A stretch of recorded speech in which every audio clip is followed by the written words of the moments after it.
Good morning, church. Welcome to Jesus Christ, our Hope and Redeemer Church. First Sunday po ng March. Napakadali ang araw po natin. It's a third month na po para sa atin. At bago tayo mag-umpisa, tayo muna tayo lahat. Batiin muna natin ang ating mga kapatiran.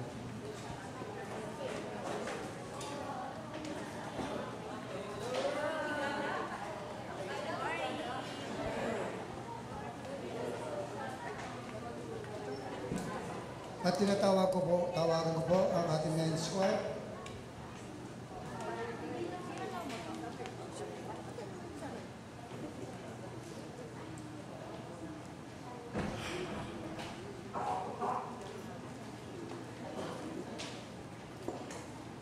Awitin po natin ang isang processional song na All Hail the Power of Jesus' Name bago ang vocational song na To God Be the Glory.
Jesus the Son, and give him the glory.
Nagpapasalamat kami sa umaga na ito na binigay niyo sa amin. Salamat, Panginoon, sa araw na binigay niyo biyaya, Panginoon. Naway, Panginoon, kayo na pong mapanguna sa aming panambahan ngayong umaga, Panginoon. Bigyan niyo kami, Panginoon, ng sapat ng karunungan, Panginoon, at pag-iisip, Panginoon, upang, Panginoon, maisa-isip namin, Panginoon, ang bawat salita niyo maibigay sa amin, Panginoon, sa araw na ito. Sa mensahe na pinapadala niyo sa amin, Panginoon. Lord, samahan niyo, Panginoon, ang aming mga kapatiran, Panginoon, na kasalukuyan, Panginoon, na haghahanda, Panginoon, upang makasama namin sa araw na ito, Panginoon. Gabayan niyo sila, layo niyo po sila sa aming kapamakan. Lord, maraming salamat, Panginoon. Hindi niyo kami pahingahan, hindi niyo kami iniwanan, Panginoon. Lord, maraming salamat. Yan lang po ang aming masabi, Panginoon. Salamat, Panginoon. In Jesus' mighty name we pray. Okay, pwede na po tayo umupo.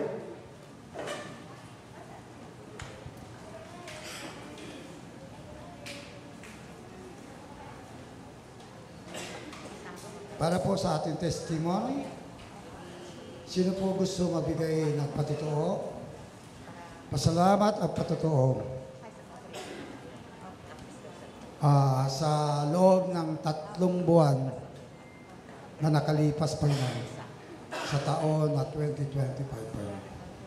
Sinanay siya.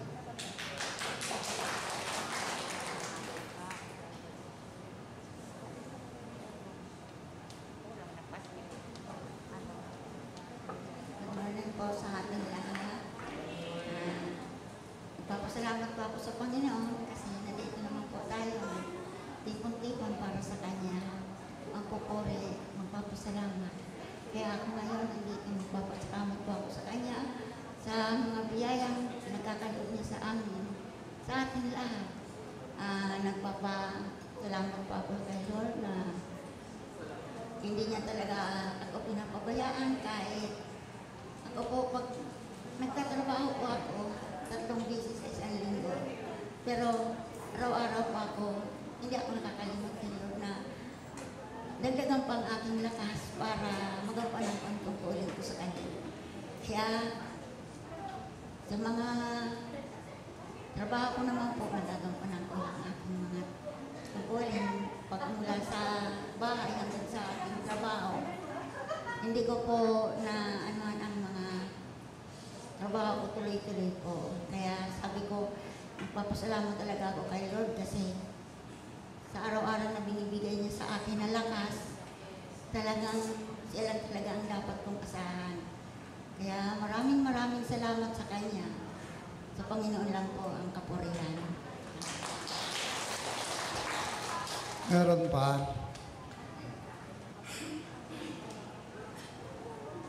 Meron pa kung gusto magbigay ng testimony?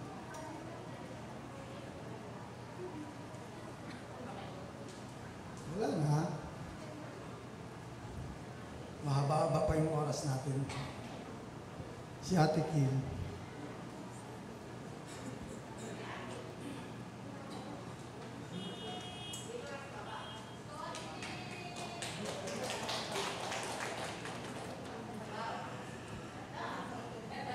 Yan. God's morning po sa ating lahat. Pagpapasalamat ako lang po si Lord na last end po ng February, yung isa po sa masasabi po namin na sinubukan po kami ni Lord. So buong family po namin, actually nag-start po kay Papa. Si Papa po yung simula. So nagsimula po kay Papa, kay Samuel, kay Kuya Atan po, kay Olivia na nag-40 po yung lagnat niya, then huli po sa akin. So nagkasakit po kaming lahat for 1 week. So nung time po na yun, syempre financially po, mahirap po mag-hospital. Alam po natin. Pero po nung time po nung kay Olivia, so yun po yung sabi namin na papahospital namin siya. Kasi nag-40 na po siya, whole day po siya nasa 40, 40.5. So napakataas na po. So sabi po namin dadala sa ospital. Natutulog po silang actually yung mag-ama po. Sabi ko, o nga pala, ang sagot po pala talaga sa lahat po ng karamdaman natin is prayer lang po. So, tulog silang dalawa. Pinag-pray over ko sila, sabi ko, Lord, tanggalin mo yung sakit nila. Ibigay mo sa akin. Kasi po, ang hirap po kasi na, lalo po ang bata, hindi po nagsasalita. Si Lord po, nag-grant po agad nung prayers. Para mali po yung prayers. So, kapag po nag-pray tayo, dapat po, specific po tayo. So, binigay po talaga sa akin ni Lord yung sakit. So, when Thursday po, nagpunta po kami Kuya Atan sa ER. So, since po na nagkasakit po sila, yung headache ko po is hindi nawawala. So, kahit anong take ko po ng gamot, wala. So, habang nasa ER po ako, so ako lang po mag-isa. Nag-IV po ako. Kumakanta po ako ng mga praise and worship song.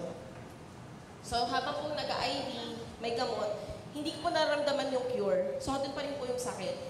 Tapos, so pray lang po ako ng pray, nagkamakanta-kanta lang po ako doon kahit po napapalakas na yung ham ko. Sige lang po. Then, the time po na natapos yung isa sa mga favorite songs ko, sabi nga po yung sa kanta ni Brother Ricky na I'll praise you in the storm. So, pagka tapos po nung kantang yun, gumaan po yung pakiramdam ko, din sabi ko po talaga na wala pala talagang ibang doktor na magpapagaling sa atin kundi si Lord lang. So, ano lang po siya, no, parang testimony lang din po siya na kung ano man po yung battle na hinaharap natin, may through financial, mental, physical po, lahat po ng aspeto po ng buhay na naghihirap tayo, isa lang po talaga sandigan natin, si Lord lang po. So tayo po, patuloy lang po tayo mag-pray. Hindi man po ibigay ni Lord agad-agad yung prayers natin, pero soon po, at the right timing, bibigay po ni Lord. Yun lang po sa akin, immediate po, binigay ni Lord. Samakit po yung ulo ko. Ay lang po, praise God po. Okay. Si Brother Andy.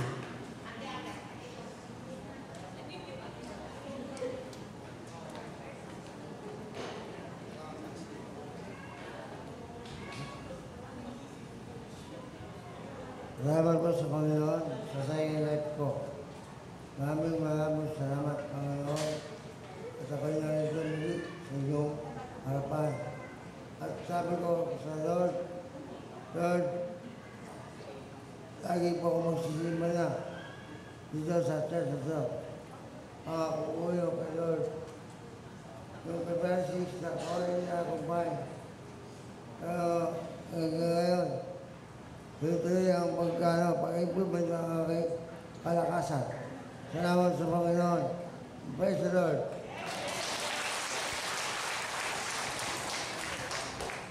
Okay, maraming salamat po, Brother Andy. Alam nyo, yung sakit-sakit lang yan eh. Tama yung sinabi ni Ate Kim kanina, ako nauna natrangkaso. Hanggang ngayon, may trangkaso pa ako kagabi, nilagnat ako. Nagpa-practice kami, medyo kinakabahan nga ako, baka bigla ako matomba. Pero salamat sa Panginoon. Kasi bago kami nagpa-practice, inuumpisan ko muna ang panalangin. Kaya ganun tayo. Sakit lang yan eh. Binigay lang yan ng kaaway sa atin. Eh, nasa Panginoon ka na, bakit tayo natatakot? Kailangan kanina nga, sabi ni Pastor Dex, mag-umpisa na tayo sabi ko, mamaya inom muna ako gamot. Ganun lang tayo. Kailangan ng kalakasan natin na nanggagaling sa Panginoon. Okay? Sino pa? Isa na lang.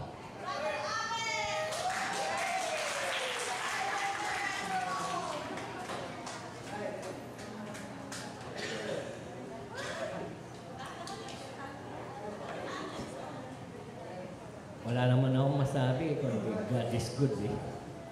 All the time.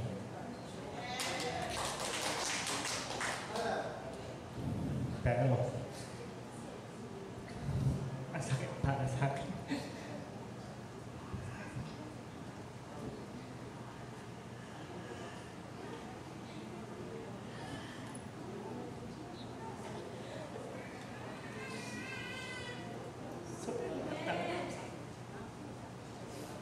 Talaga surrender. Pero,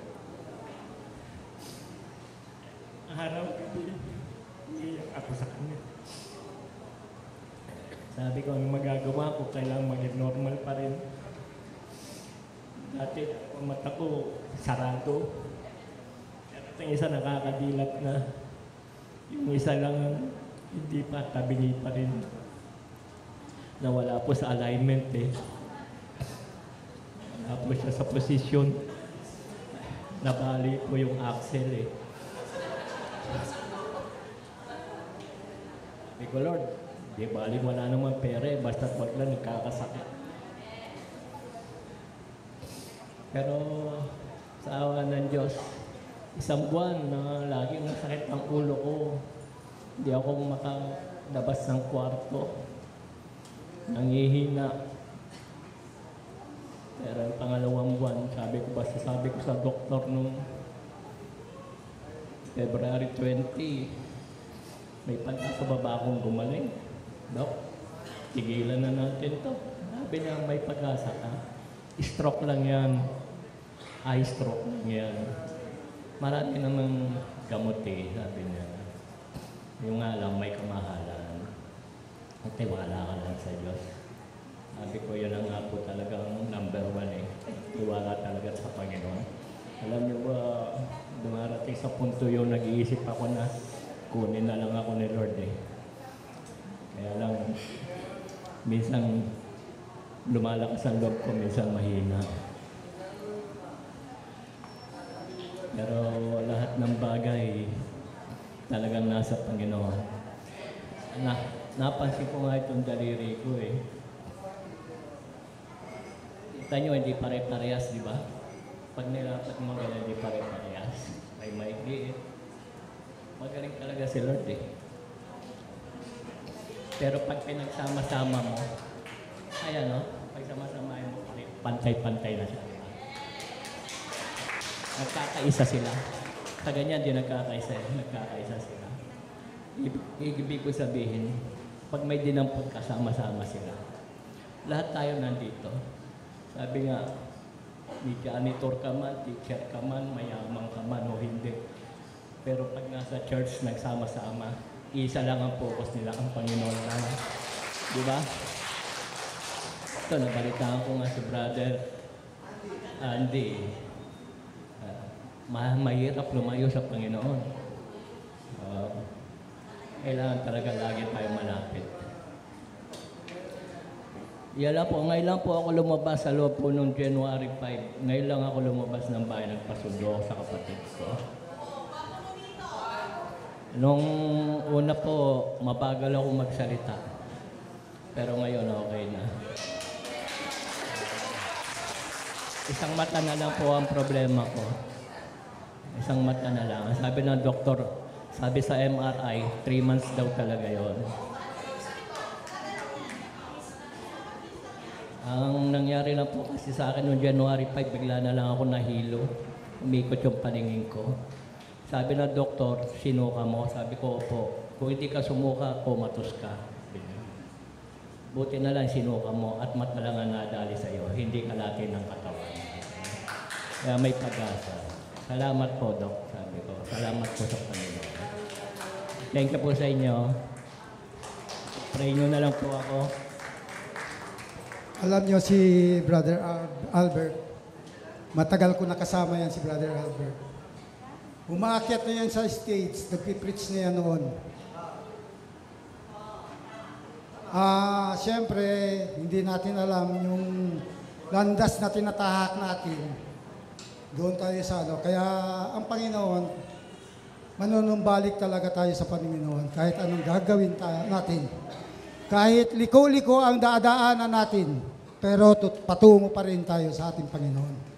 Okay, tinatawagan ko po ang men's choir para sa ating, ang men's choir, then para sa ating Holy Communion, tinatawagan ko si Pastor Rani Dacal para sa mag-officiate ng ating Holy Communion.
Magandang umaga po sa ating lahat, mga kapatid. Ngayon po ay dadako muli tayo sa isang pagsasalo na itinakda ng ating Panginoong Hesus. Ito po yung pagsasalo na pagkakaisa ng mga mananampalataya, hindi lang doon sa pagkain na kakabusog ng ating katawan, kundi ang pagkain ng ating spiritual. Ang hapag ng Panginoon ay isang time-team na pagpapahayag. Ang kamatayan ng Panginoon hanggang sa dumating siya. Isang alaala sa kagandahang loob ng Diyos sa pamamagitan ng kanyang mabiyayang pagpapatawad sa ating mga kasalanan.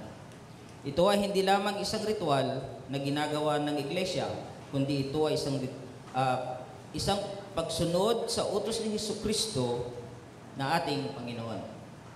Hindi nito napapatawad ang ating mga kasalanan. Subalit, sinasalamin nito ang bagong tipan ng pakikipag-ugnayan natin sa Diyos sa pamamagitan ng kamatayan ni Jesucristo sa Kalbaryo. Ito rin ay isang mahalagang pagpapakita ng ating pakikipag-isa sa katawan ni Kristo, ang Iglesia.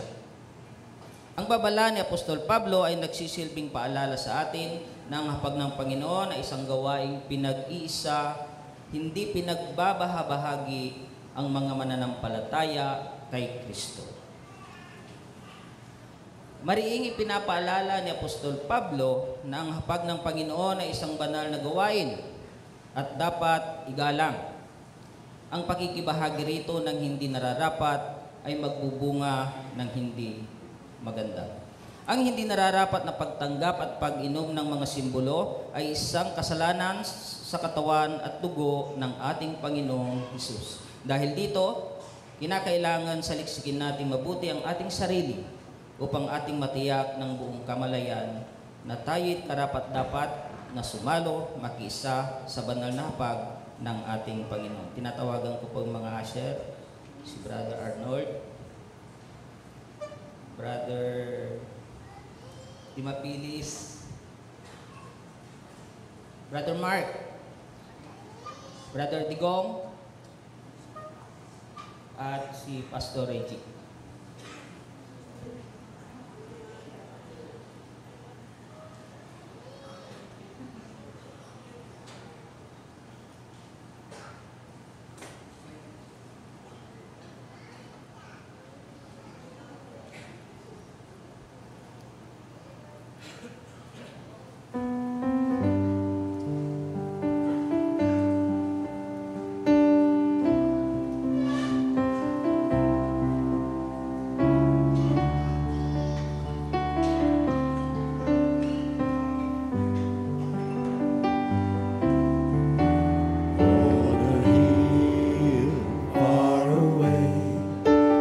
Stood an old rugged cross, the emblem of suffering and shame. And I love that old cross where the dearest and best for the world of lost sinners was slain. So I cherish the old rugged cross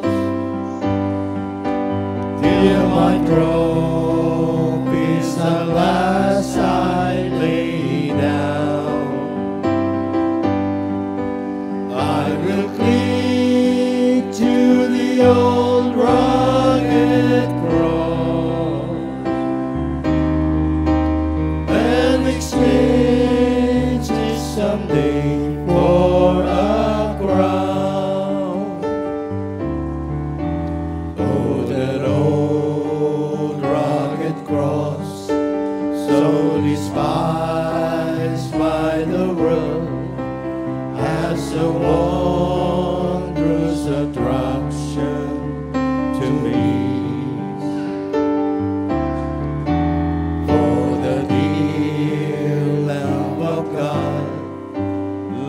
of His glory above to bear into dark Calvary. So I cherish the old rugged cross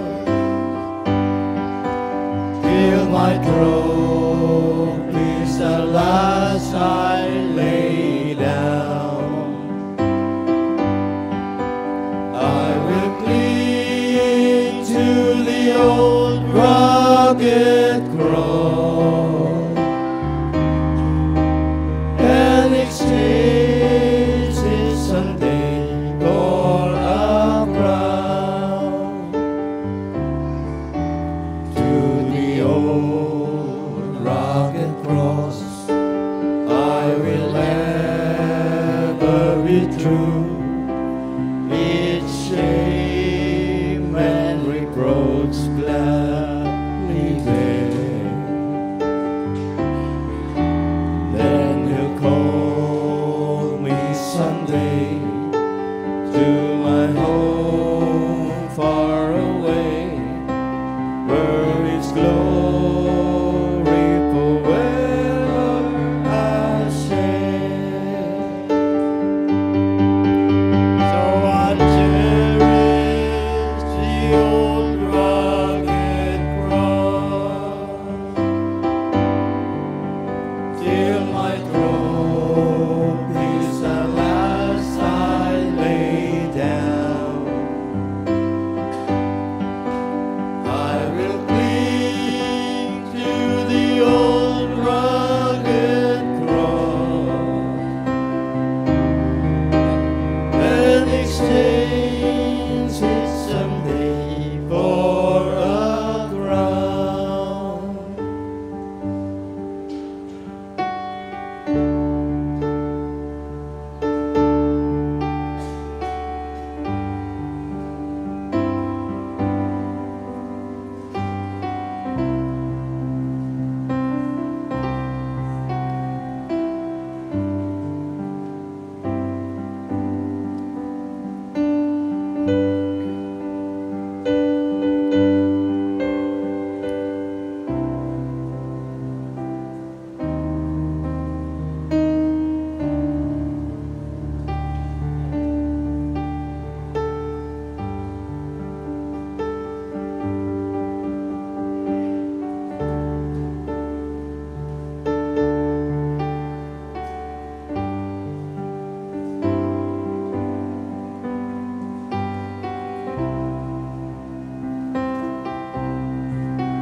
Tumayo po tayong lahat.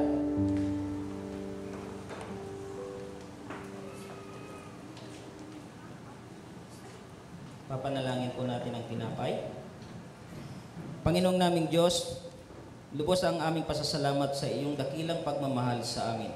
Bagamat kami po ay hindi karapat-dapat sa iyo, minarapat mo pa rin kami maging anak mo sa pamamagitan ng pagkamatay ni Kristo sa krus ng Kalbaryo. Sa ipagpapatawad ng aming mga kasalanan. Dalangin po namin na sa aming pagtanggap sa katawan ni Jesus na nabayubay sa krus, patuloy mo po ninyong pagpalain at pag-alabin ang aming mga puso sa pagpupuri sa iyo. Pagpalain mo po ang tinapay na ito upang ito'y maging pagpapala rin sa amin. Sa pangalan ni Jesus, Amen. Taas po natin ang tinapay. Sapagkat tinanggap ko sa Panginoon ang ibinigay ko naman sa inyo, na ang Panginoong Hesus, nang gabing siya'y pinagkanulo, ay dumampot ng tinapay, at nang siya'y makapagpasalamat, ito ay kanyang pinagpira-piraso, at sinabi, ito ang aking katawan na pinagpira-piraso para sa inyo. Gawin ninyo ito sa pag-alaala sa akin. Kainin po natin ang tinapay.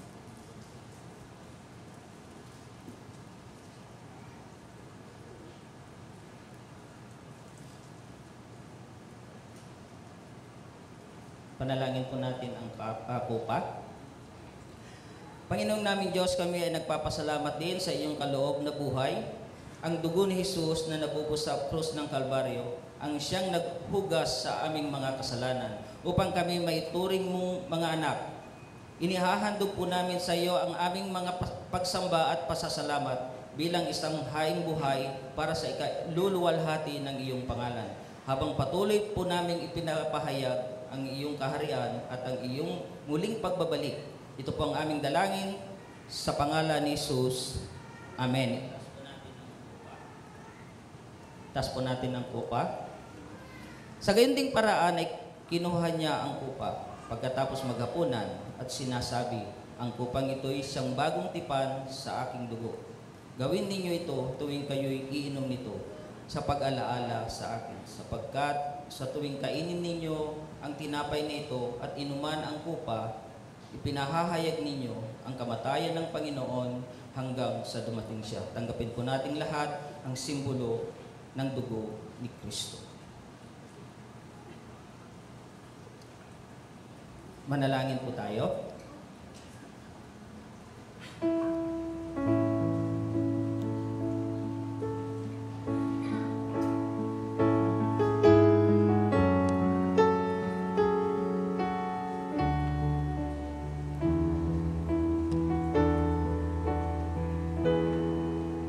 Our Father,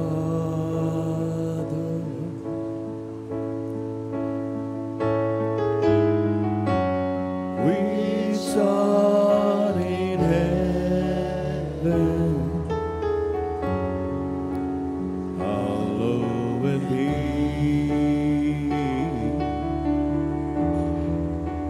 thy name.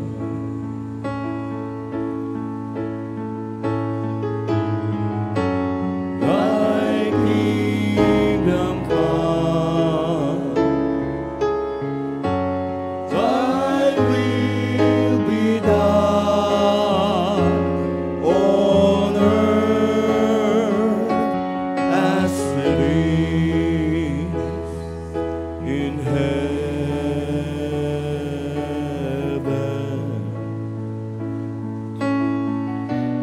Give us this day our daily bread, and forgive us our debt, as we forgive our debtors,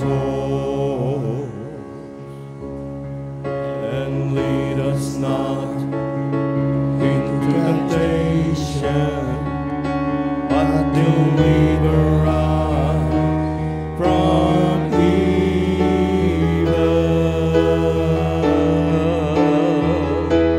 For thine is the kingdom and the power and the glory forever.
nawa kayong lubos mismo ng Diyos ng kapayapaan at ang inyong spirito at kaluluwa at katawan ay ingatang buo na walang kapintasan sa pagdating ng ating Panginoong Jesucristo.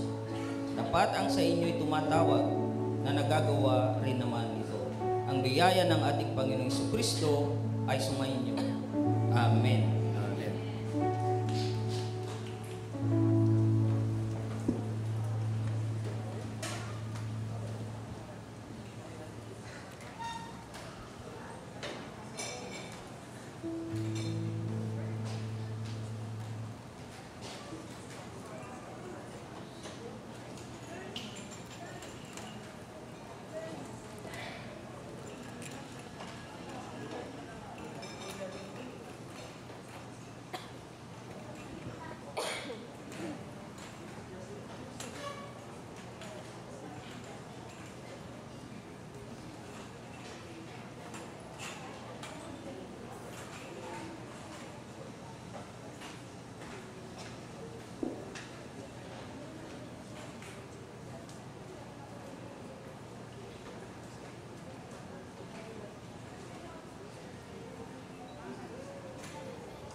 Okay, tayo muna tayo ulit. Aawitin po natin na isang hymnal song na Are You Washed in the Blood of the Lamb?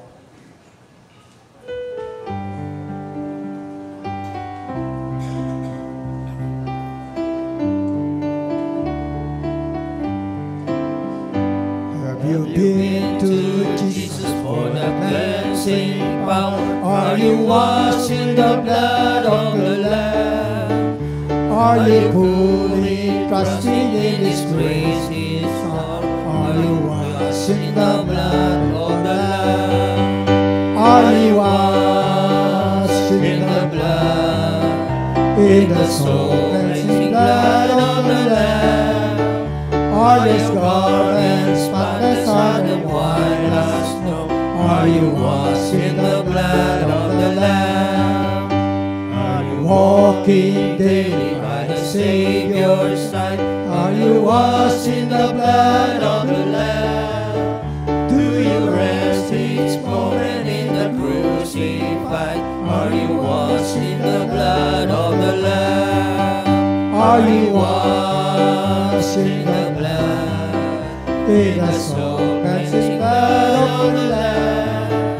Are your garments spotless and white as snow? Are you washed in the blood of the Lamb? The bridegroom comes with your robe white. Are you washed in the blood of the Lamb? With your soul ready for the mansion's bride. Are you washed in the blood of the Lamb? Are you washed in the blood, in the soul-cleansing blood of the Lamb? Are your garments spotless and white as snow? Are you washed in the blood of the Lamb? Lay aside the garments that are stained with sin, and be washed in the blood of the Lamb. There's a fountain flowing for the soul and clean. Be washed in the blood of the Lamb. Are you washed in the blood, in the soul-cleansing blood of the Lamb? Are your garments spotless and white as snow? Are you washed in the blood of the Lamb? Are you washed? Pwede na tayo.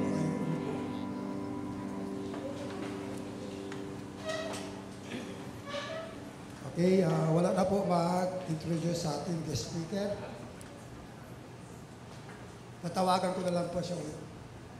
Natawagan po para sa ating mensahe Magbibigay sa atin si Pastor Tegar Katindoy.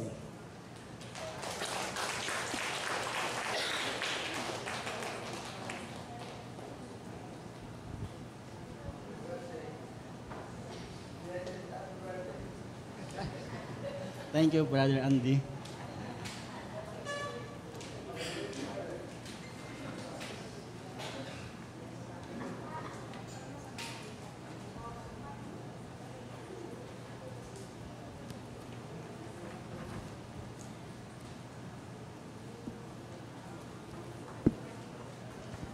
Sige po, pwede po ba yung anyayahan muling tumayo? Manalangin po muna tayo.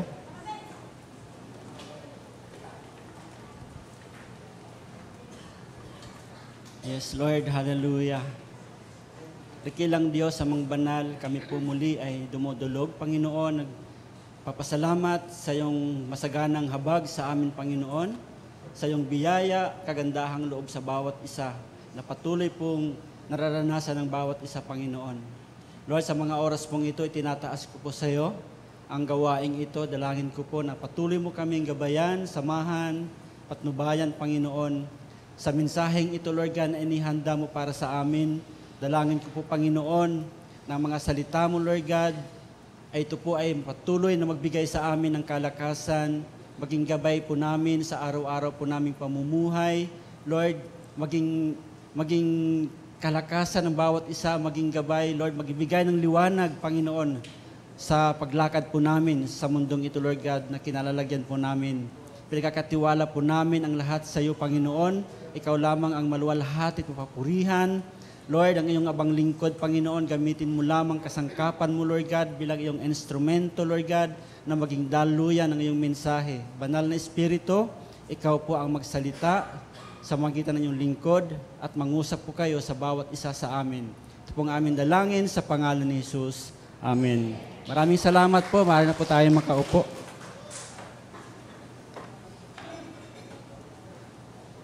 Good morning.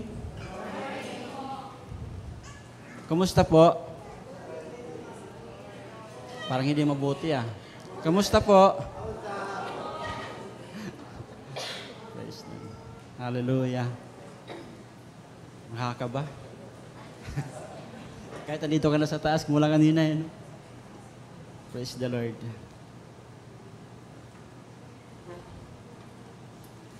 Sige po. Wala na po ibang sasabihin, kundi samahan mo po ako sa talata po natin ngayong umaga.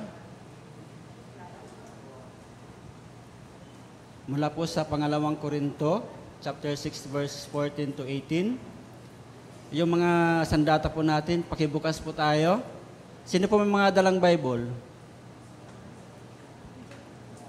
Isa, dalawa. Wala ata sa kalahati may dalang Bible. Kaya po yan. Pero hanggat maaari po, pag nasa church po tayo, yung Bible po natin ang dalhin natin. Kasi tayo po yung, kumbaga tayo po yung maging halimbawa sa mga taong hindi pa nakakilala sa ating Panginoon. Makita po nila na mayroong mga anak ng Diyos na patuloy na binabasa ang kanyang mga salita. Amen? Salamat sa limang nag-amen. Sige po, samahan niyo po ako. Verse 14. Huwag kayong makisama sa mga di sumasampalataya. Maaari bang magsama ang katuwiran at kalikuan? O kaya'y ang liwanag at ang kadiliman? Maaari bang magkasundo si Kristo at si Belial o si Satanas? Ano ang kaugnayan ng mananampalataya sa di mananampalataya o ng templo ng Diyos sa Diyos-Diyusan ng mga pagano? Tayo ang templo ng Diyos na buhay. Siya na rin ang may sabi, mananahan ako at mamumuhay sa piling nila. Ako ang magiging Diyos nila at sila'y magiging bayan ko. Kaya't lumayo kayo sa kanila, humiwalay kayo sa kanila, sabi ng Panginoon. Huwag kayong humipo ng anumang marumi at tatanggapin ko kayo. 18, ako ang magiging ama ninyo at kayo'y magiging anak ko, sabi ng Panginoong makapangyarihan. Purihin po ang pagbabasa ng kanyang mga salita. Familiar po ba kayo sa ano? Di ba meron ginagawang batas ngayon para sa maging legal ang paghihiwalay ng isang mag-asawa? Ano na ba yun? Napasa na po ba? Diba? Nakakalungkot, no? Ang sabi ng salita ng Panginoon na pinagsama ng Diyos, huwag paghiwalayin. Pero kasi sa mga napapanood natin, mga nabalitaan natin, sa mag-asawang nagmahantong na sa halos magpatayan na, magbubugbugan, siguro yung kanilang paraan. Pero hindi po dapat na maging dahilan yung para humantong sa, yung maging legal yung paghihiwalay. Diba? Pero po sa ating po mga Kristiyano, legal po ang paghihiwalay. Oops, wag muna mag-react. Paghihiwalay ng Kristiyano at ang mundo. Diba? Kasi yon po ang panawagan sa atin ng Diyos. Na tayong mga mananampalataya, tayo ay, sabi sa verse 17, tayo ay lumayo o humiwalay sa kanila. Yan po ang salita ng Panginoon. Na binasa po natin mula sa 2 Corinthians chapter 6 verse 14 to 18. Pero hindi po hindi po pinapahintulutan ng Diyos na ang pinagsama na Diyos ay maghiwalay. Kundi ang tinutukoy po dito, yung tayo mga Kristiyano, dapat iba tayo doon sa mga makamundo. Ayun po yung pamagat po natin, sister. Call to separate. Yan. Sa verse 17 po. Sabi diyan, kaya humiwalay ka sa kanila, lumayo ka sa kanila, at humiwalay kayo sa kanila. Bakit kaya, no? Ano ang kahalagahan nito sa atin bilang mga Kristiyano? Na tayo bilang mga mananampalataya, sabi diyan sa 14 na, huwag tayong makipamatok. Sa ibang salin, huwag tayong makisama sa mga hindi mananampalataya. Ano ang epekto nito sa atin bilang mga mananampalataya? At yan po yung pag-uusapan po natin ngayong umaga. Dalawang bagay po tayo. Separate po tayo saan? From worldly living. Diba ito yung tayo mga mananampalataya, hindi po dapat hiwalay po tayo sa mundo. Yung sistema ng mundo. Na alam naman po natin na ito po ay taliwas sa ating mga mananampalataya. Iba. Yung pamamaraan nila at yung pamamaraan po natin. Sabi doon binasa po natin, ano po yung picture, sis? Yan. Yung isa pa, picture po. Ayan. Ang sabi sa 14, sabi niyan, huwag tayong makipamatok. Dati, hindi ko po maintindihan to. Ano ba yung pamatok? Akala ko isa lang na yung sinasalang sa baka or kalabaw na ginagamit ng mga magsasaka sa pag-aararo o kaya naman sa paghila ng balsa. Ayan. Sabi diyan, huwag makipamatok sa hindi kapareho, hindi katulad. Kasi pag isinalang mo sa isang pag-aararo na hindi pantay katulad niyan, ano po ang mangyayari? Ba? Kapag ginamit po sa pag-aararo, maghihilahan sila, maghahatakan sila. Hindi po sila makakapunta o makakarating sa kanila pong pupuntahan o hindi matatapos ang isang gawain na iniatang po sa kanila. Bakit po? Maghahatakan sila. Maiiwan yung maliit at magpapaikot-ikot sila dahil hahatakan yung maliit ng isang malaki. Kaya po sa ating mga Kristiyano, sabi dyan, next po. Yan. Separate po saan tayo? By refusing to associate with unbelievers. 14a. Huwag tayo makipamatok sa mga hindi mananampalataya. Kapag tayo nakipamatok o nakiisa sa isang di mananampalataya, maaari itong maging dahilan upang tayo ay mailigaw mula sa Panginoon. Halimbawa, sa isang negosyo, kapag tayo po ay nakipagsusyo sa hindi mananampalataya, ano po ang mangyayari? Hindi po sila magkakasundo. Maaaring itong hindi mananampalataya, gusto niyang malaking kita. At yung mananampalataya, ito yung gusto niyang tama. Magkakaroon sila ng conflict. Hindi sila magkakasundo at hahantong sa pag-aaw. Meron po kaming kamag-anak ni Pastor Willie na meron siyang biniling palaisdaan sa bandang Quezon. Ang partner niya ay isang hindi mananampalataya. Ano ang nangyari habang siya ay bumalik na ibang bansa? Narabalitaan na niya yung kanyang palaisdaan, wala na. Kinamkam, kinuha sa kanya, at wala na siyang nabalikan.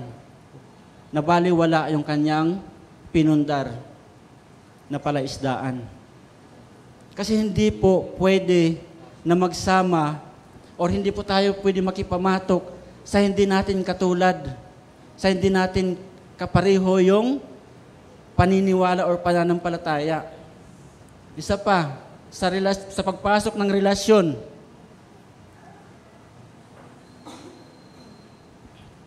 sa relasyon, ikaw, Kristyano ka, tapos wala ka na piling magiging boyfriend or girlfriend mo sa church.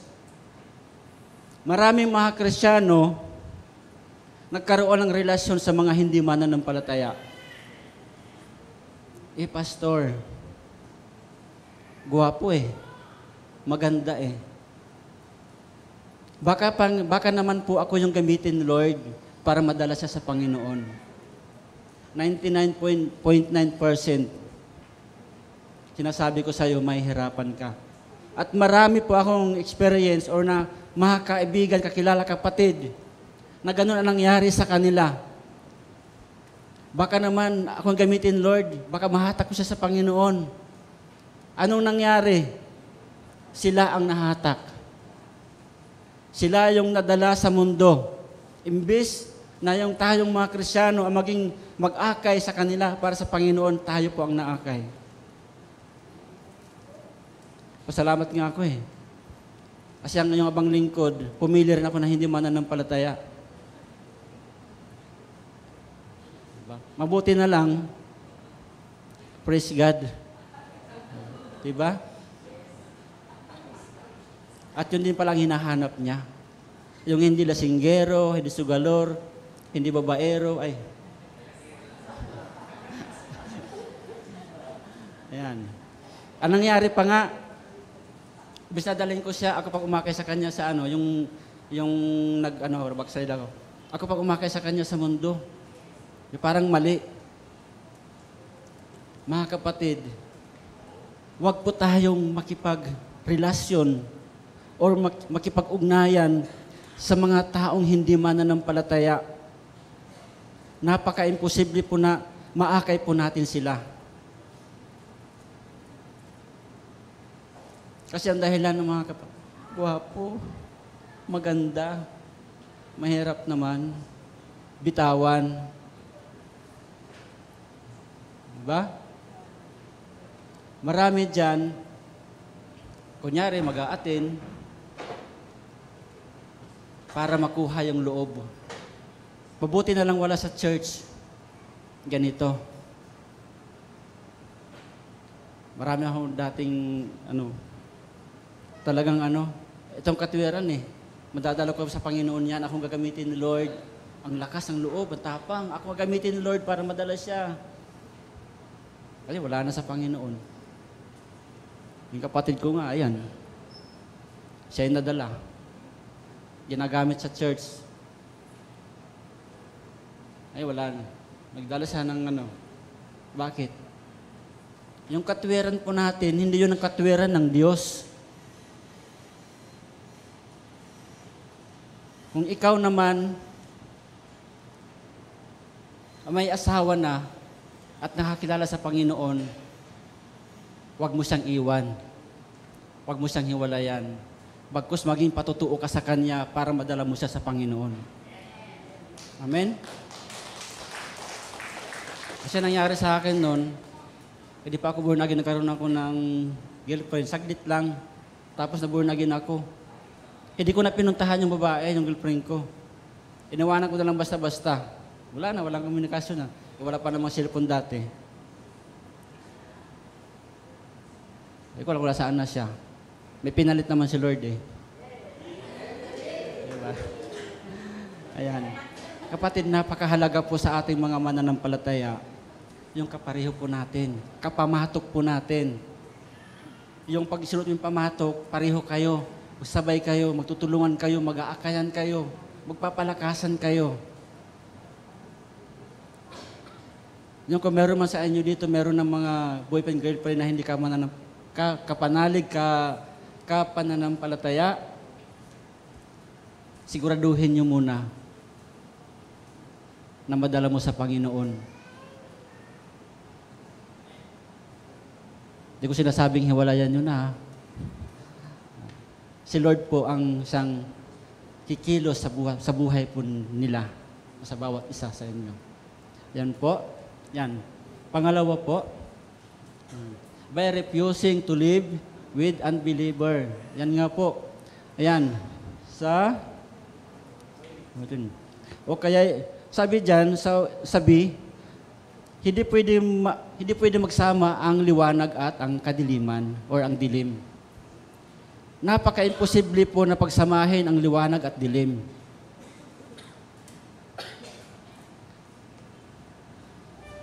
Ang mga mananampalataya at hindi mananampalataya, napaka-imposible na magsama.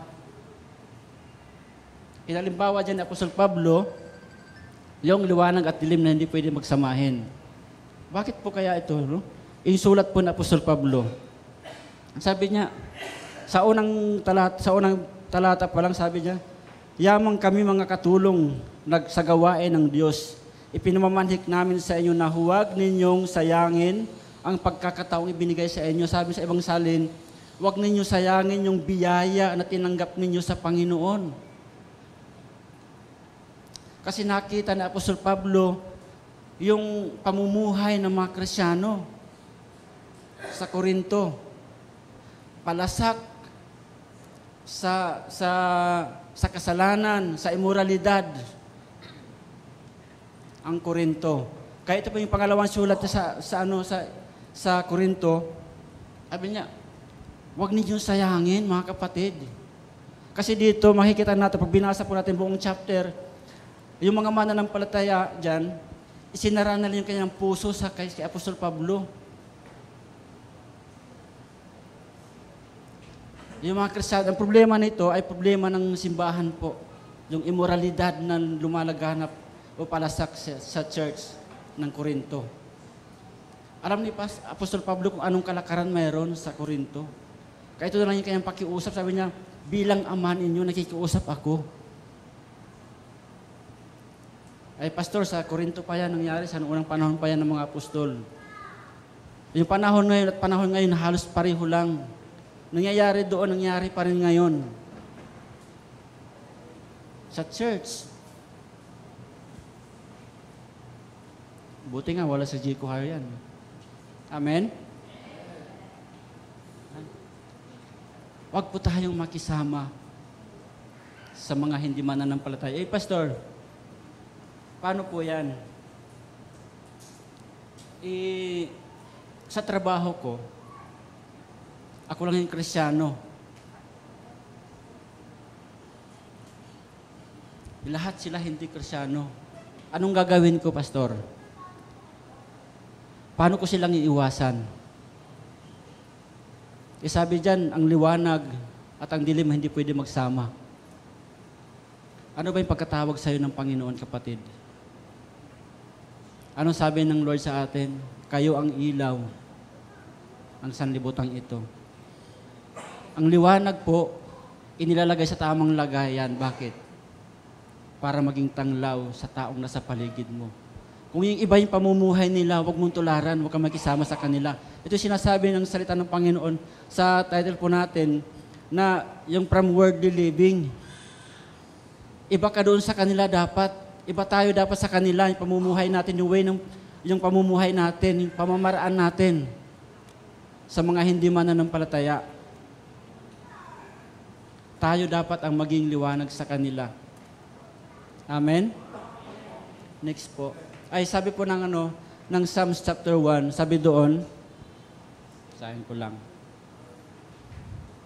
Mapalad ang taong hindi naaakit niyong masama upang sundan niya ang kanilang payo at maling halimbawa. Ba, anong sabi dyan? Mapalad ang taong hindi naaakit sa payo ng masama, hindi nakikisama sa kanila. Hindi nauupo sa upuan nila. Amen? By refusing the works of unbeliever.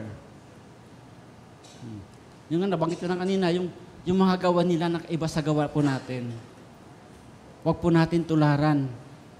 Huwag po tayo, kasi ako lang Kristiyano, isa, di naman nila alam, Kristiyano ako eh. Hayaan mo na, may isa na lang, wala naman si pastor, wala nakakita. Walang ibang Kristiyano dito, ako lang. Di rin nila alam. Di ba? Sa mga trabaho po ba natin, alam po ba ng mga kasama natin na Kristiyano tayo?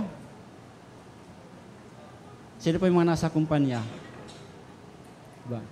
Alam po ba nilang Kristiyano tayo? Paano po tayo makikipamuhay kasama nila? Tutularan ba natin sila? Ipakita po natin na iba tayo sa kanila. Hindi po dapat tayo nakikipamuhay. Hindi po dapat talagang tinatanggi po natin. Nire-refuse po natin yung gawang makamundo. Yung kanilang pamamaraan, yung way nila ng pamumuhay po nila. Amen? So bakit po kaya mga kapatid, na dapat i-refuse po natin ang lahat ng yan bilang mga mananampalataya, na tayo hindi dapat nakipamuhay sa pamumuhay o sa pamaraanan ng mundo, sa kanilang yung paraan nila, yung way nila, na hindi po dapat tayo nakikitulad sa kanila. Bakit po kaya mga kapatid? Next po, malapit na po. Maiksi lang naman po yung handa ko. Yan. Separate from the works of Satan. Bakit po? Next po. Sa verse 16. Because we are the temple of the living God.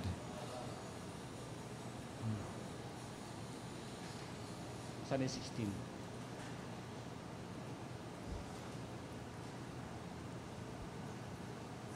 O ng templo ng Diyos sa Diyos-Diyusan ng mga pagano, tayo ang templo ng buhay, ng Diyos na buhay. Diba? Ito po yung dahilan, sulat Apostol Pablo sa mga mananampalataya, na hindi po dapat tayo nakikibahagi, nakikipamuhay katulad ng kanila sa mga hindi mananampalataya. Bakit po? Sapagkat tayo po ang templo ng buhay na Diyos. Hindi po pwede na ikaw yung templo ng Diyos pero iba yung gawin mo, hindi pwede magsama.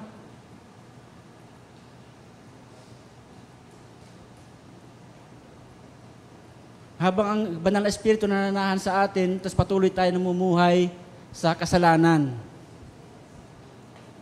Patuloy tayo namumuhay sa pamamaraan po natin.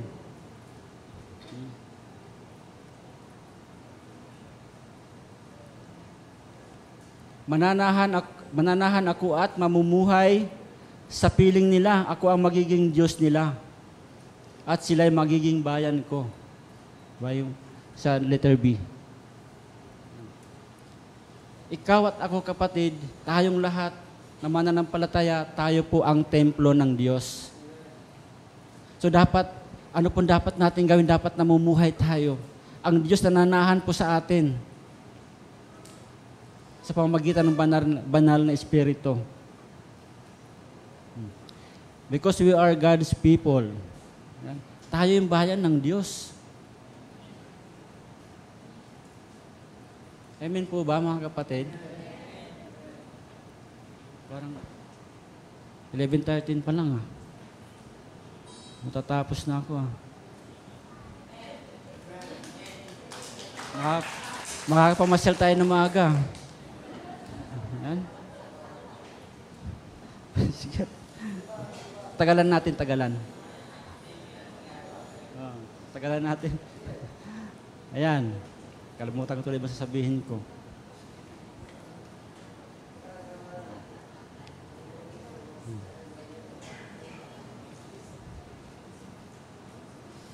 Yan. Hindi pwede na tayo po or hindi po tayo makakapamuhay ng sabay sa mabuti at sa masama. Ang Diyos at ang mga Diyos-Diyosan. Ba? Sa buhay po kasi natin, kahit na mga mananampalataya na, marami pa rin tayong Diyos-Diyosan sa buhay po natin. Ang Diyos-Diyosan po hindi lamang po yung bato na nakatayo sa mga altar po natin. Meron pa ba nun? Ito sa atin. Marami tayong dinodiyos sa buhay po natin. Marami tayong Diyos-Diyusan. Hindi po ito yung gusto ng Diyos. Ang Diyos po natin, alam po natin, na sila po ay magkasalungat dalawa. Hindi po sila magkapareho ng nais sa buhay po natin. Ang gusto ni Satan sa buhay po natin, na gawin natin ay yung gustong-gusto nating gawin. At gustong-gusto ni Satan gawin sa buhay po natin. At ang gusto ng Diyos, hindi po natin magawa. Ang gusto ng Diyos, yung gawin natin yung gusto niya. Hindi yung gusto nung nasa kadiliman.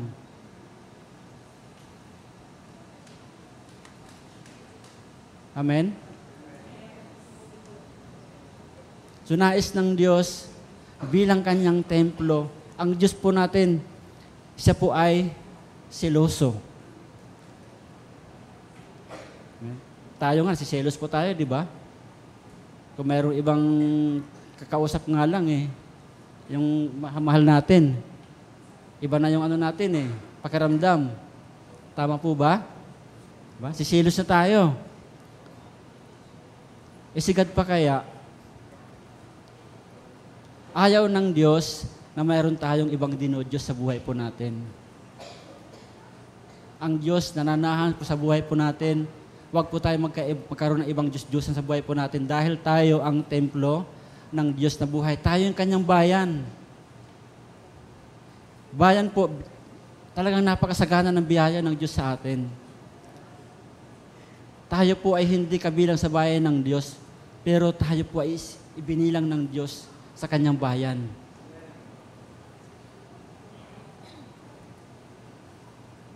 Amen? Yan, sana yun. Yan. Talas na yata yun Sunod Yan. Because we are God's children. Diba? Verse 18. Ako ang magiging ama ninyo at kayo'y magiging anak ko, sabi ng Panginoong makapangyarihan sa lahat. Ano sabi? Ako ang magiging ama ninyo, sabi ni God, at kayo'y magiging mga anak ko. Ano bang nais tayo sa kanyang mga anak?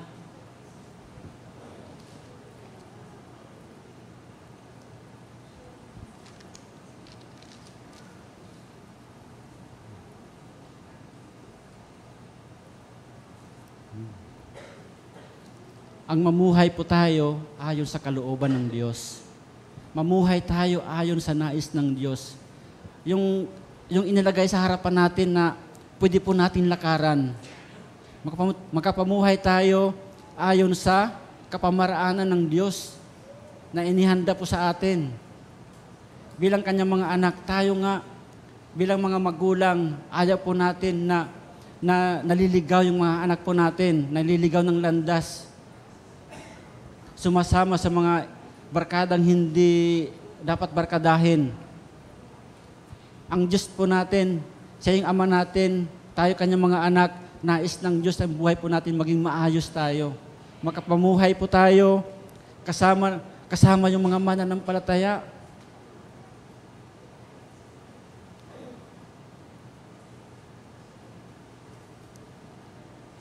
May mga Kristiyano, nagmamadaling matapos ang gawain. Mas excited pa sila na pag nakalabas, gusto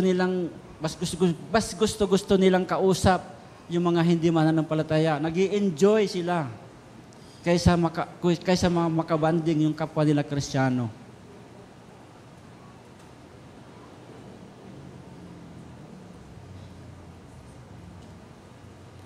Di ba? Ito yung gusto ng Diyos para sa atin bilang kanyang mga anak. Ang lumakad tayo makasama po natin ang Panginoong Hesus. Siya yung maging pamahatok po natin.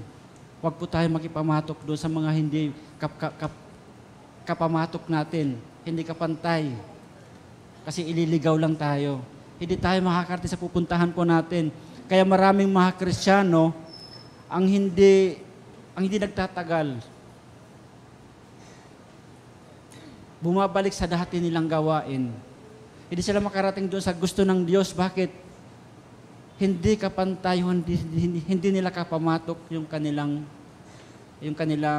sinamahan. Magkaiba sila. Magkaiba sila ng paraan, ng pamumuhay, ng kilos, ng pananalita. Iba sa mga Kristiyano. Kaya maraming Kristiyano naliligaw. Dahil hindi aware na nakikipamatok na pala sa hindi ka uri, hindi ka panalig sa mga unbeliever. Amen? Kaya mga kapatid, nais ng Diyos na makipamatok tayo sa ating Panginoong Jesucristo. Diba? Sabi sa ating conclusion, andyan ba? Yan. Nais ni Kristo na protektahan tayo sa ating pang-araw-araw na relasyon dahil gusto niyang maging malapit siya sa atin. Nais ni Kristo na makipamatok sa atin. Nais ni Kristo na makipamatok sa atin upang mapangunahan niya ang ating buhay. Amen? Para malungkot kayo mga kapatid. Malungkot ba kayo dahil may silang mensahe natin or ayan. Maraming salamat po sa oras po na binigay po ninyo para sa Panginoon. Na ang Diyos po ang magpala sa bawat isa sa atin.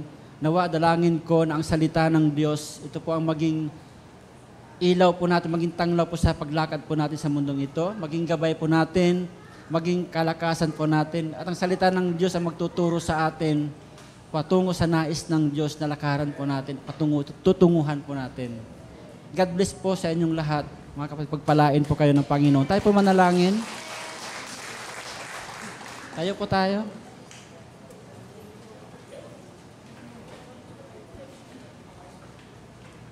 Hallelujah.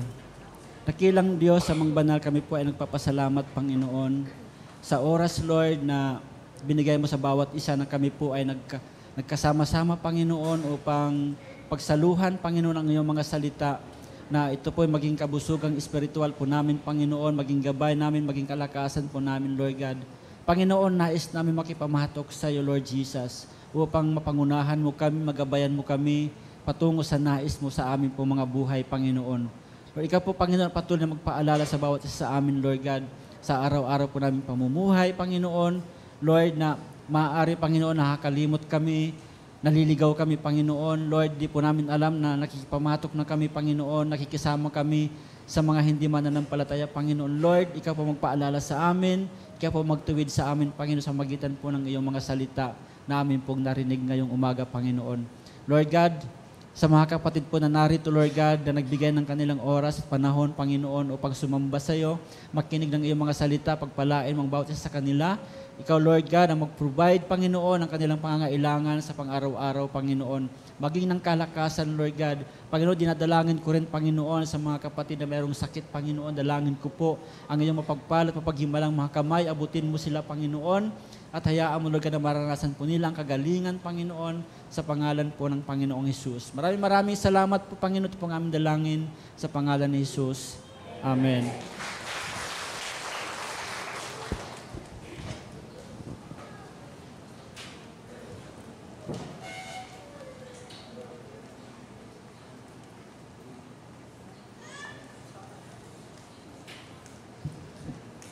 Maraming salamat, Pastor Drake, sa iyong mensahe.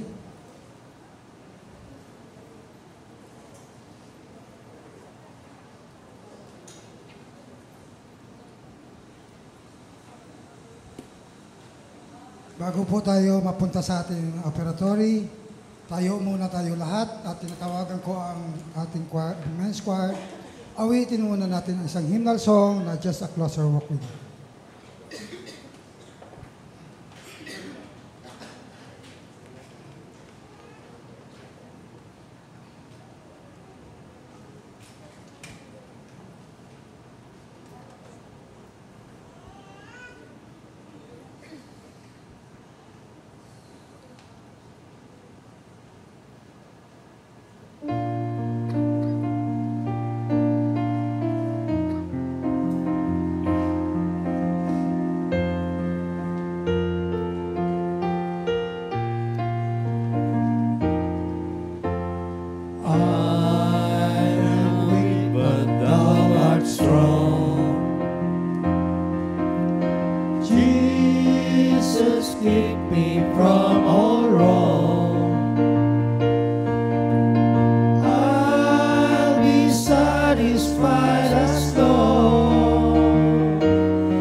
Tinatawagan ko para sa ating usher, si Brother Boy Cayosa at saka si Edward Kakam.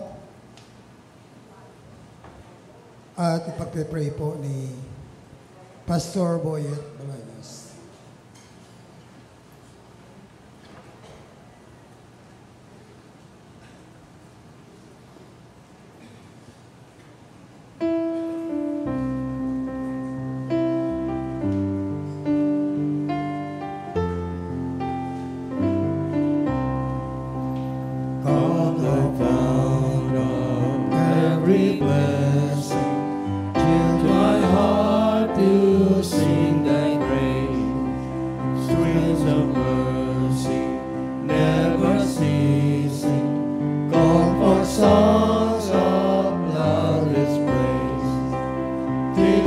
Some melodious song and sung by praise.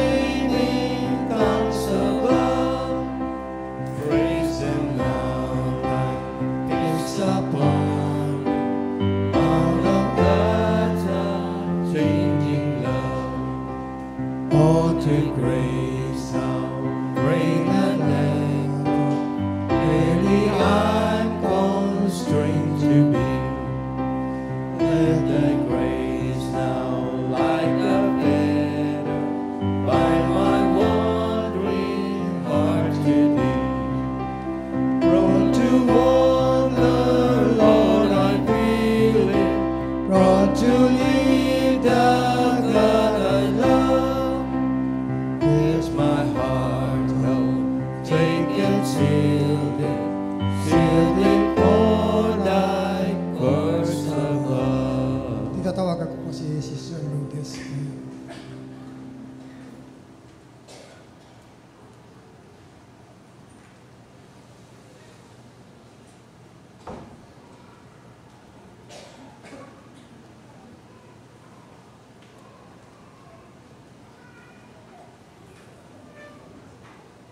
Good morning po, Jico Heart Church. Ngayong umaga po, meron po tayong special offering para kay Anya, yung anak po ni Pastor Anthony, yung isa nating ating organist o pianist, no? Keyboardist. Tapos po si Anya po ay na-admit sa hospital. May pneumonia po siya. Si Brother Andy din po, yung natin, brother, ayan, saka si Brother Albert. So, yan po. Kung meron po tayong may tutulong, yan po, 3 basket po yung pwede nating paglagyan. Thank you po. God bless.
Hinihiling ko po ang lahat na tumayo. Ito po ipag-pray. Ito po mga kaloob. Ganun din po. Hinihiling ko rin po ang bawat isa na kaunting panalangin para po sa mga kapatiran natin na may mga karamdaman. Ang isa pong maising panalangin ay napakalaking bagay po para po sa kagalingan ng ating mga kapatiran. Sa mga sandali po ito ay nasa hospital. Lagana po ang karamdaman kaya sama rin po natin sila sa ating dalawa. Tayo po manalangin. Ama namin Diyos, marami pong salamat sa araw na ito na kami po ay muli nagkatipon-tipon, nagkasama-sama Panginoon upang magpalakasan. Marami pong salamat Panginoon sa mga kaloob po namin. Ito po ay aming tinataas sa iyong harapan Panginoon. Basta-basta mo ito Lord para maging kagamit-gamit sa pagpapalawak ng iyong mga banal na salita Panginoon sa aming po mga misyon. Ganon din po, Panginoon, sa aming po mga kumpanyang pinagtatrabuhan, Panginoon. Pagpalain mo po ang lahat ng ito, ang kanilang po mga finances, Panginoon. Ang lahat po ng dinadaluyan ng mga pagpapala na pinagmumulang, Panginoon. Marami po salamat sa pang-araw-araw na kaloob na buhay sa bawat isa, sa kalakasan, sa pag-iising sa umaga, Panginoon. Panginoon, nilalapit din po namin sa iyo ang mga kapatiran po namin na may mga karamdaman, Lord. Hipuin mo po sila na iyong mapagpalang kaman. Ibangon mo po sila muli at bigyan ng kalakasan, Panginoon. Si Brother Andy at si Brother Albert, Panginoon, sa mga sandaling ito sila po yung nakakaranas ng mabigat na karamdaman, Panginoon. Ganun din po ang anak ni Pastor Anthony. Si Anya, Panginoon, inilalapit po namin sila lahat sa iyo, Panginoon. At ano man po ang mga karamdaman ng bawat isa, Panginoon, ito po hindi namin nakikita. Malakas po kami pero may mga nakatatagong karamdaman. Lord, ikaw po ang humipon ito. Huwag mo na po ito, Panginoon, ipahintulot na lumalapan. Pagpalain mo po ang bawat isa, ang lahat po ng aming kapatiran, sa po ng aming po mga pinagmumula, ng aming po mga finances, Panginoon, pagpalain mo po ang aming pong simbahan, aming pong eskwelahan, ang aming po mga misyon. Ikaw po ang magpala sa lahat ng ito. Ito po ang aming samot dalangin namin sa pangalan ni Kristo Jesus na aming tagapagligtas. Amen and amen. Thank you, Lord. Kailan na po tayo mo po. Para sa ating birthday celebrant,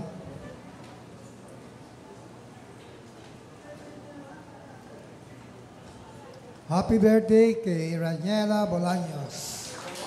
March 2. March 4, Daniel Bolivar. March 5, Ana Ocale.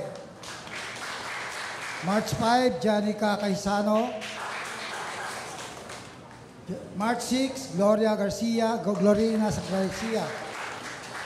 March 6, Harvey Pordelon.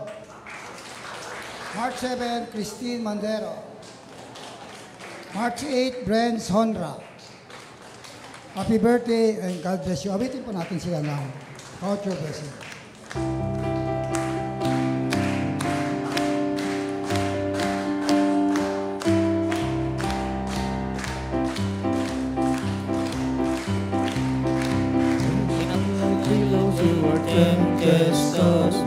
When you are discouraged, seeking all is lost, count your many blessings indeed one by one, and it will surprise you what the Lord has done.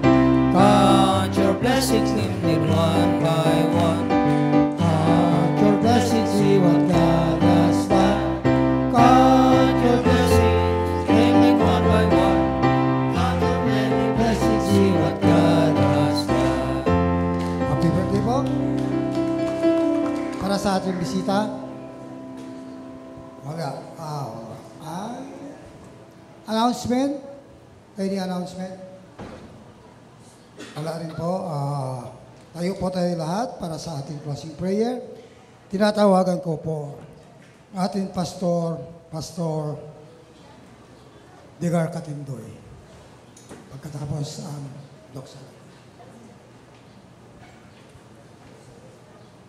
Pray po tayo. Yes, Lord, maraming salamat po, Panginoon, muli sa natapos po namin pagsasama-sama, pagsamba, Panginoon. Salamat sa mensahe mo. Salamat, Lord God, sa mga blessings mo, Panginoon, at pinagkalob sa bawat isa, Panginoon. Lord, ang kalakasan, Lord God, na patuloy na maranasan ng bawat isa, Panginoon, kagalingan sa mga may karamdaman, Lord God. Lord, maraming salamat po sa iyong biyaya at kagandahang loob sa bawat isa, Panginoon. Lord, sa aming pong pasamantalang paghiwa-hiwalay, dalangin ko po na patuloy pakaingatan ang bawat isa, Panginoon. Lord, lalabas kami sa pintuang ito, Lord God, na mayroong kagalakan sa aming mga puso, Panginoon, at muli, Lord God, sa aming muli pagsama-sama, Panginoon, sa Sunday, Lord God, dalangin, Panginoon, na makita sa bawat isa ang kagalakan, pananabik sa iyong salita, pananabik sa iyong presensya, Panginoon. Ito pong aming dalangin sa pangalan ni Jesus. Amen.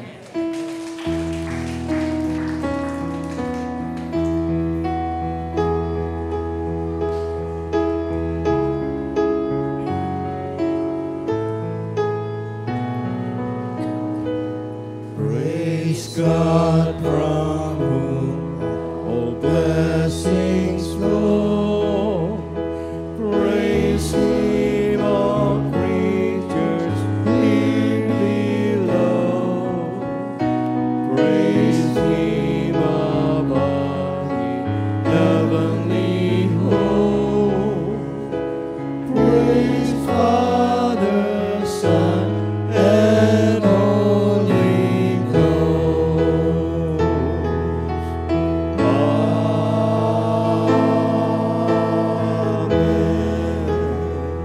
Magandang tanghali po sa ating lahat.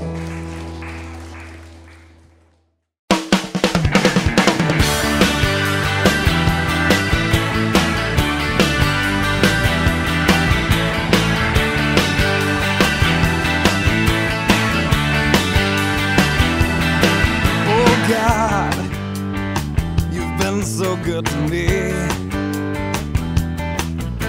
You came and found this orphan and you brought me right into your family. Oh yeah. Oh God, you've been so good to me. You threw away my past and you never count my sins against me. No, thank you, Lord. You got me dancing, and now I'm shouting. You got me leaping, and now I'm spinning hallelujah. Oh, you're so good to me. You're so good to me. So good to me. Oh God, you've been so good to me. And every day I wake up, I breathe another breath of your mercy. Oh God, you've been so good to me. And my delight is in you, 'cause I know that your hand is upon me. Oh, you got me dancing, and now I'm shouting.